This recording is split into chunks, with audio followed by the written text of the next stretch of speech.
So the three key points before you get your building permit is obviously to see the town planner, to see you, the engineer, and obviously to collate the rest of your permits and all your documentation, and also to collaborate with you as well. And there's kind of a meshing of all three processes: town planning, your building surveyor, and your engineer. What's the best process to start with that then? That's one of the most frustrating processes. We see a lot of people come in, and by the time they've started that process and they've almost got to the end of the town planning, and you've experienced town planning yourself, it's a very frustrating and energy draining process if you don't understand what you're doing. To get through the legislation and the rules and the regulations is a nightmare in itself. The best way to deal with those kind of things is deal with your architect and then get somebody involved that understands that process, which is typically an architect or a town planning consultant that can help you deal and it can help you deal with council and meet all their criteria. That's one of the things that unless you're experienced at, you probably wouldn't recommend doing that on your own.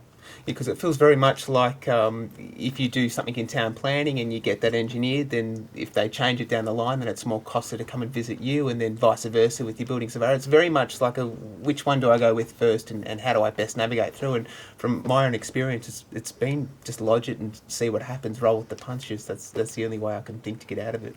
Yeah, if you're dealing with an architect and a town planning consultant, the architect knows what he can do building-wise. The town planning consultant, or the draftsman, yeah, architectural draftsman, and the town planning consultant knows the regulations and what they can and can't get away with.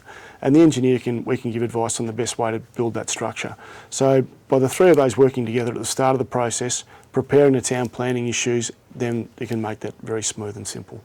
But a lot of people don't do that. A lot of people just go straight to the architectural side of things, lodge it with council, go toing and froing backwards and forwards with the 75 changes. Then they come to the engineer, then we give them advice to go, if you change that window to there, we can reduce the structural costs significantly. Then all of a sudden they say, well, we don't want to go back to town planning because it's too much of a drama. Yeah, and it feels like a domino effect as well. Yep. Once you change something over here, then town planning gets involved, then you've got the engineer who needs to make another decision, and it seems to just kind of, it's wheels within wheels. It is, and it's one of those things where town planning is seen to be the start of the process, but really town planning should be the start of the beginning or the end of the process. So all the homework and decisions are made, then lodge it for town planning, get the approval, and then tidy up the drawings to get your building permit.